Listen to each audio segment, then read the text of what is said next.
Welcome back, Mets fans, to another week of Raise the Apple. The off season is underway, and the rumor mill is whipping around like crazy. We're going to talk about all of the rumors and speculations and predictions with the New York Mets and free agency and trades and this whole off season, which is already off to a very annoying and very chaotic start. So we're going to jump right into it, starting with the Jeff Passan article that was released at this point, probably a week and a half to 2 weeks ago, regarding all of free agent predictions, team updates, things of that nature. And one of the things that was brought up was with the New York Mets and potential trade candidates and players that could be traded away from the Mets. So the names that were brought up were Nimmo, Kodai Senga, Vientos was in there, Jeff McNeil, and Luis Angel Acuna. Jumping right into this, why are Mets fans even entertaining the idea or the notion of the Mets trading Brandon Nimmo away? I don't know where this came from. I don't know why this is even a thought in anyone's head. If you look at the Mets lineup and you look at the quote-unquote, let's say hypothetically the Mets keep Pete, your four pillars in terms of the future of this team would be Nimmo, Pete, Lindor, and Soto. You sign Nimmo to that contract to be a Met for life. There is a lot of concerns that people had regarding his age and his decline. He was not as terrible as this past year as people make it out to be. I didn't think so. So if I just pull up his numbers quick, I would love to know where these writers' sources come from, who they are, where these sources are. On the year, Nimmo hit 262 with 92 RBIs, 81 runs scored, 13 stolen bases, 25 home runs, a 2.9 WAR, and an OPS of 760, a 114 OPS plus.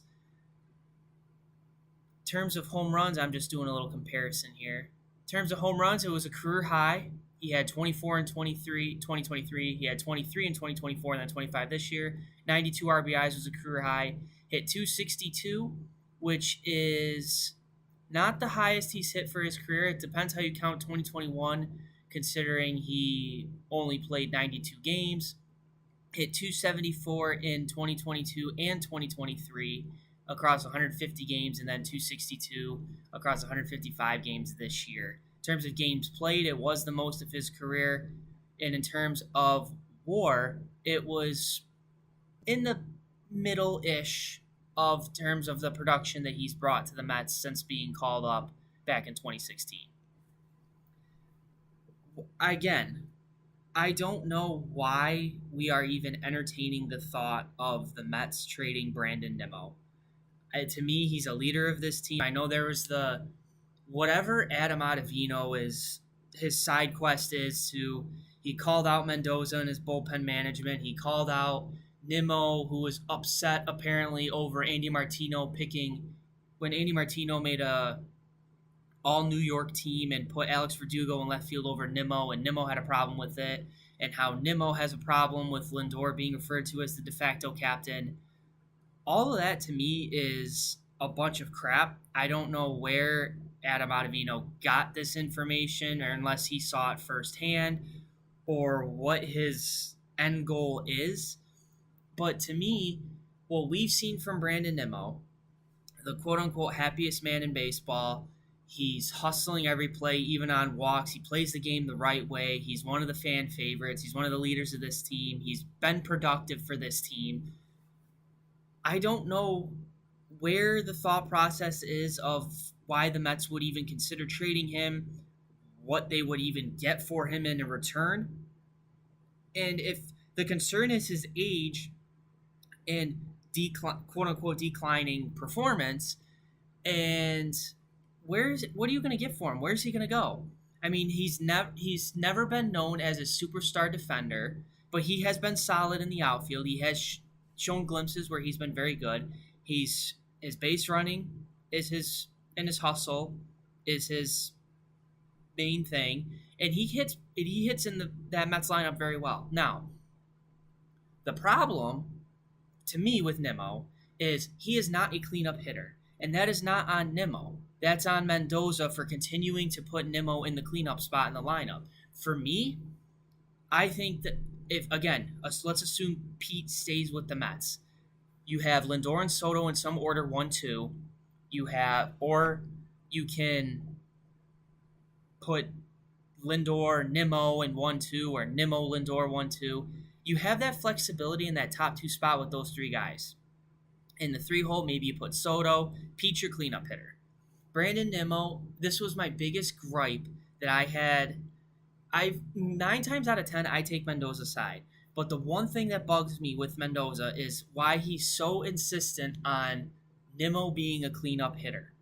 That's not who he is. He is a top of the order guy. He's a leadoff or a number two hitter for this team. When it's a team that has Soto and Lindor and Pete and Vientos when he's going right, he is not a cleanup hitter.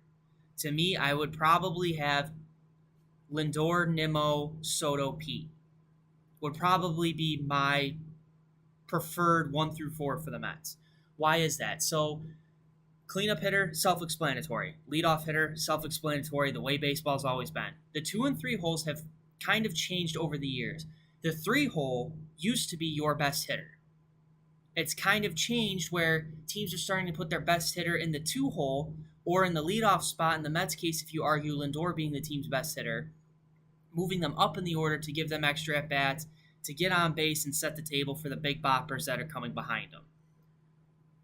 I liked the idea, given what the Mets have in that top 4, of keeping Lindor in the leadoff spot, Nimmo at 2, Soto, your now best hitter, in the 3 hole, and then Pete in the 4 hole. You give some protection to Soto, and Pete is a true cleanup hitter. Now, I know this past year, Pete had a fantastic year, so he was in the 3 hole a lot, and that's what resulted in Soto being in the 2 and Lindor being in the leadoff spot, and then resulting in Nimmo having to be the 4 hole guy.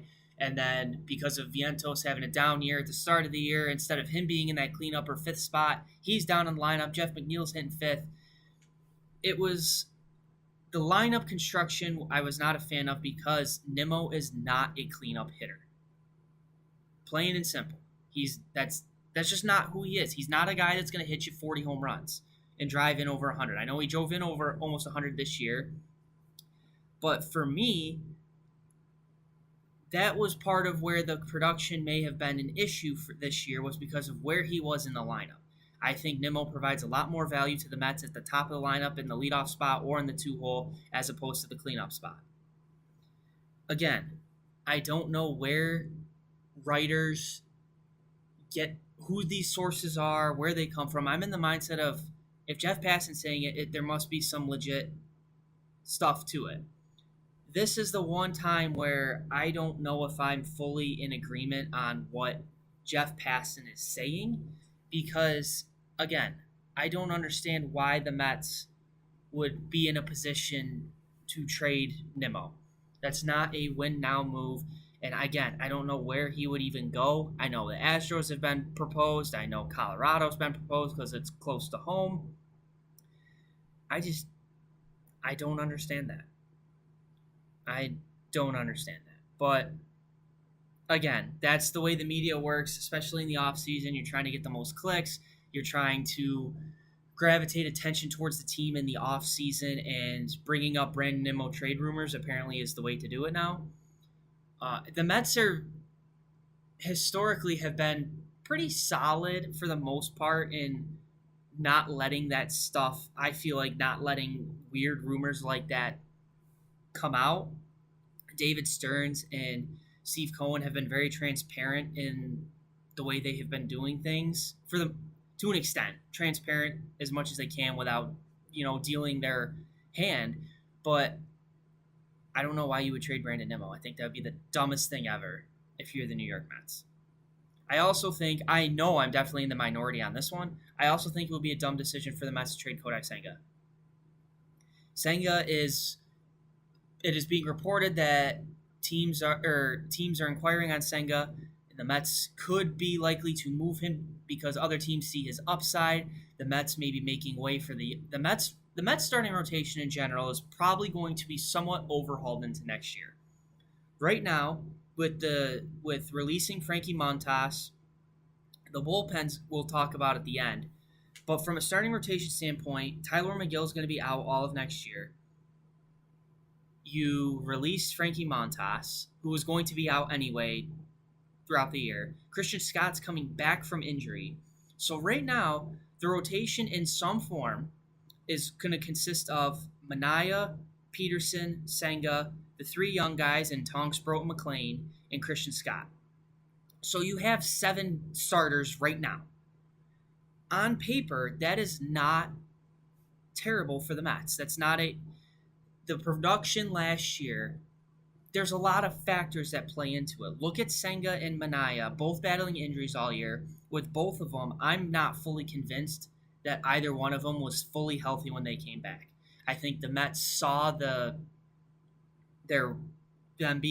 rotation being exposed, their bullpen being exposed, and I think again, I have no insider info or anything. This is just me thinking, tinfoil cap, whatever you want to call it. I did not think that they were fully healthy to come back. I think they were rushed a little bit.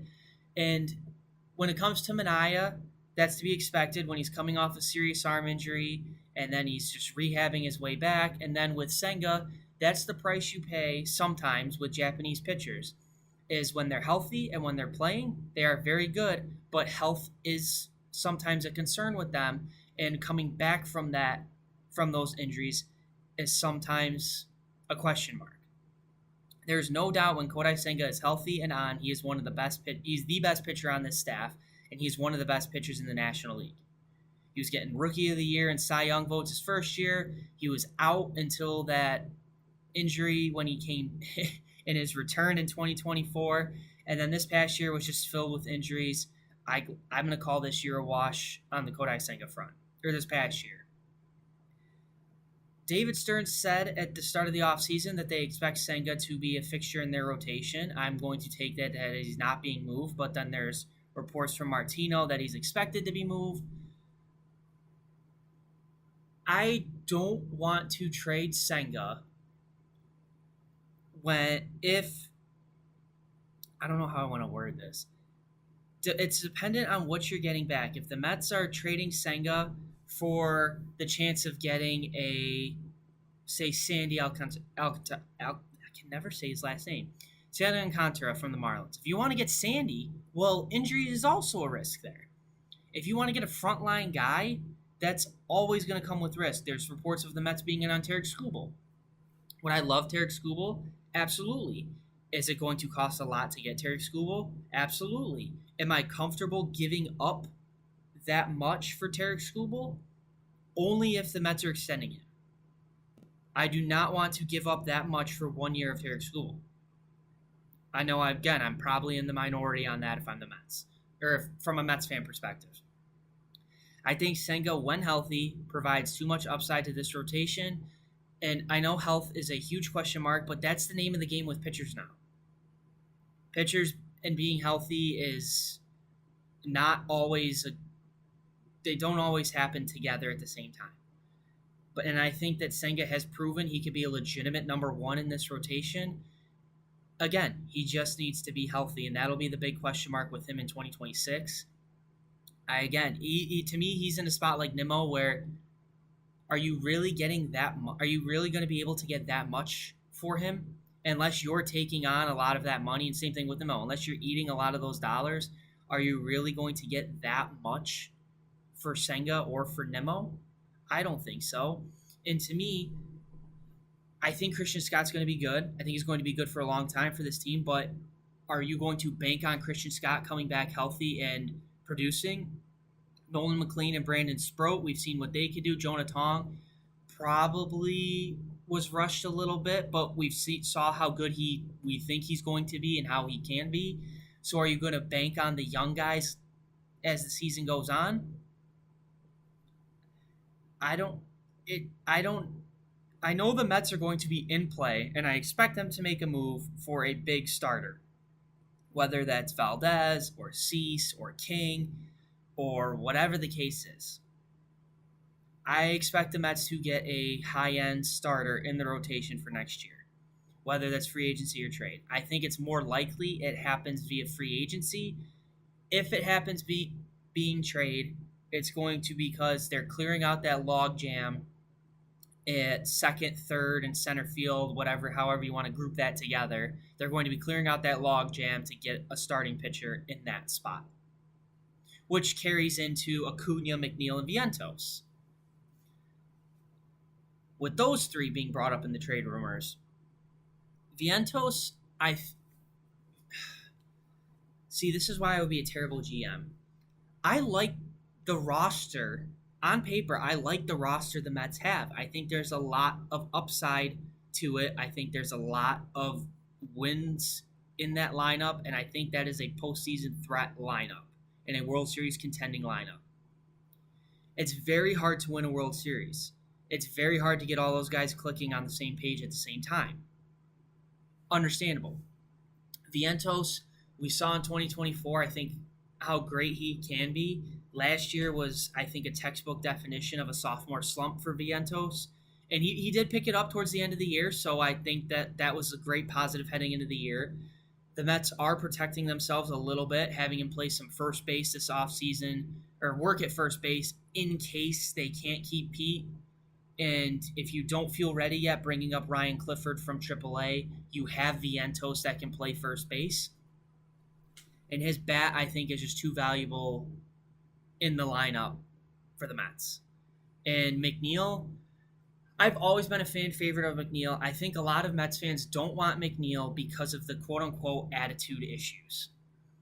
The way I've said it before, and I feel like I'm beating a dead horse, if Jeff McNeil's attitude was such a problem, the way New York media is, the way Steve Cohen has built the culture and the camaraderie in the clubhouse, in the locker room of this team, and how really transparent and no BS Steve Cohen has been with handling stuff, if Jeff McNeil was that much of a problem, the Mets would have, I feel confident the Mets would have cut ties with him by now. Whether it's optioning him or flat out releasing him, trading him, whatever the case is, if Jeff McNeil's attitude was that much of a problem, I feel like this administration of the Mets would have handled it, or A, would have handled it, B, would have been out in the New York media by now, given how New York media is, or C, they would have cut the cord with it. They would not let that, I feel confident that Steve Cohen would not let that stay if that were the problem. The other thing with Jeff McNeil, he only has one more deal left on that 4-year extension he got. He does provide that versatility defensively, which I think is great for the Mets to have. You can plug him in anywhere in the outfield. You can plug him in all over the infield. I think that's a good thing to have. Now, should you rely on that? No. But I think it's also a good thing to have.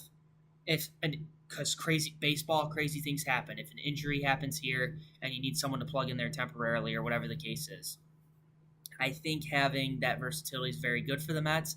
I think Jeff McNeil did not have the batting champ years are behind him, I think, but I do think he provides a solid, experienced, professional hitter in the middle of the Mets lineup, even if you put him towards the bottom of the lineup, where you have a bottom of the order guy who can get on base and set the table for the top of the order guys to bring him in. But he kind of ties in with Acuna, with Jet Williams and Carson Bench knocking on the door of coming up. I do expect Acuna, Mauricio, McNeil, Beatty, Vientos, that logjam to be somewhat cleared out, whether that's probably from a trade for a starting pitcher. But I also could see a world where the Mets keep those guys and they bring up Williams and Bench, let Williams and Bench play, and you also have those guys off the bench. So in years past where the Mets have had the Jack Reinheimers and the Eric Campbells of the world coming off the bench, well, now you have Ronnie Mauricio and Luis Angel Acuna or Jeff McNeil coming off the bench late in the game.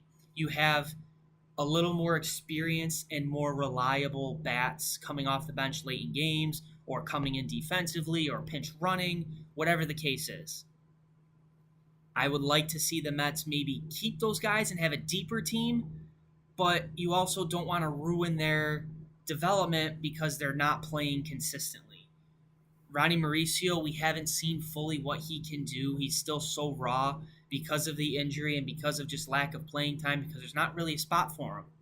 I think Brett Beatty this past year locked up third base or is the clear favorite to play third base. Vientos probably more in that DH role or first base until Clifford is ready or if the Mets lose Pete. But again, there is a lot that can happen between now and spring training. I do expect some some big names to be brought in for the Mets. I don't think Steve Cohen is going to let last year happen again where they collapsed at the finish line. I mean, they brought in Ji-Wan Bae. I didn't really care about that move or care for that move because to me it was like, what the hell are we doing? Like, why is this the priority right now? Dickie Lovelady's back. The bullpen is going to be very interesting dependent on Edwin Diaz because I think the Mets obviously should bring back Diaz because who's closing games if he's not? But when you when you non-tendered Danny Young, you non-tendered Drew Smith, you non-tendered Max Kranick, Rogers and Helsley and Diaz are all free agents. Reed Garrett's going to be out for the year.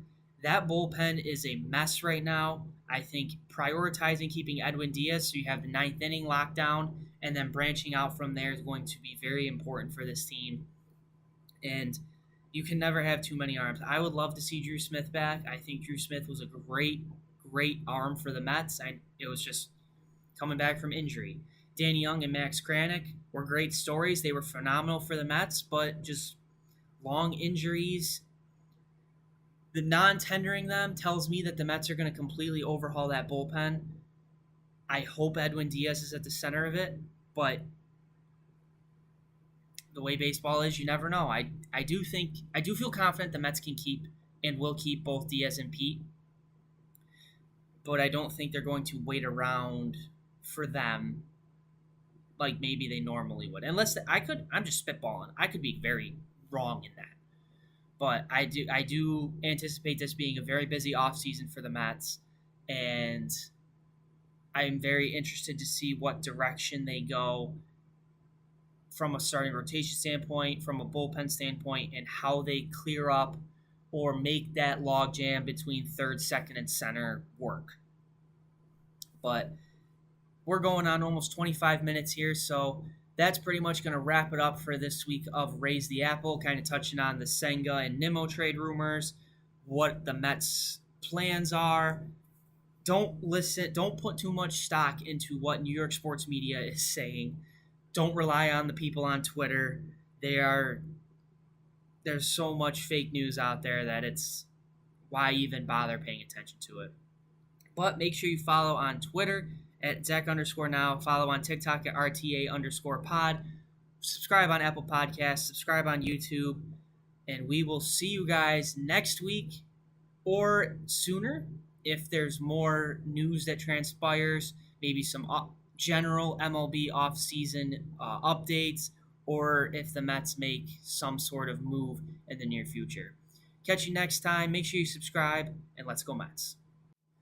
JK. We're back. Literally,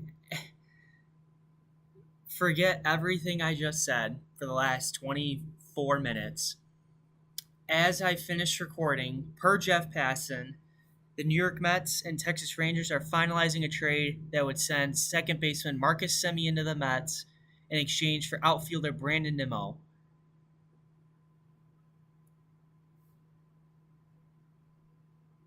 I absolutely am dumbfounded by this trade.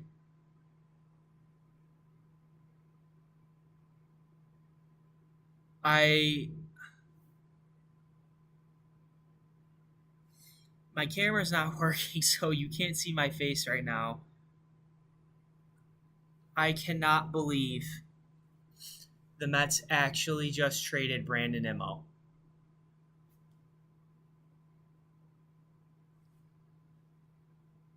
I At face value, this deal is 1-for-1, so it's Semien for Nimmo straight up. Nimmo does have a full no trade clause in his contract, so he has obviously approved the trade, assuming this is official. It's been posted by the Major League Baseball account, so I'm assuming this is real.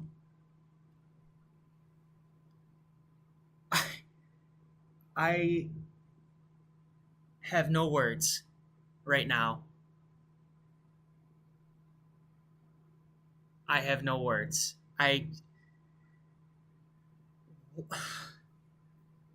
Why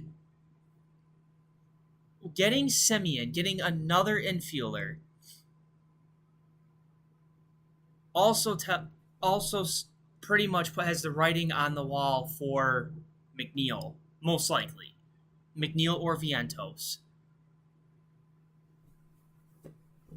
Because why are you getting another infielder unless someone from that logjam is leaving soon? I'm just absolutely. This sounds really lame, but I am absolutely crushed right now. Losing Nimmo. If it was anyone but Nimmo, I would be excited about the Mets getting Semien. You had a true homegrown guy.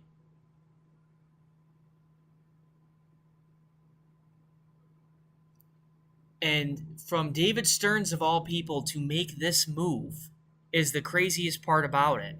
David Stearns is not known for making big, splashy moves like this.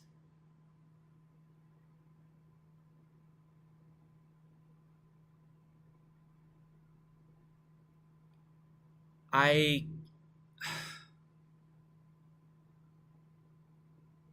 I genuinely have no words. I'm going to wait for more to come out to divulge in it a little more. Going to have some TikTok videos coming up shortly with initial reactions, and then as more information comes out from it. Everything I just said for the last 25 minutes I may have just ate my words with that. Um,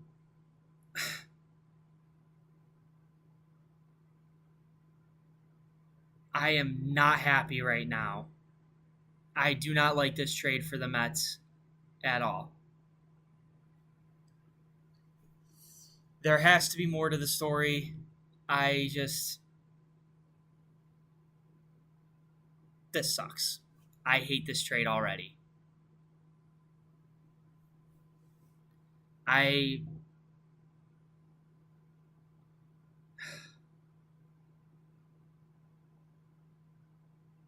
I really. I have no words. I really just cannot believe the Mets traded Brandon Nimmo.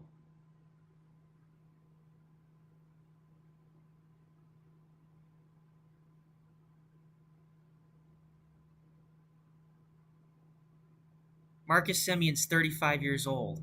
If age in production was a concern you had with Nimmo, you just brought in a guy who's older than him. Oh my.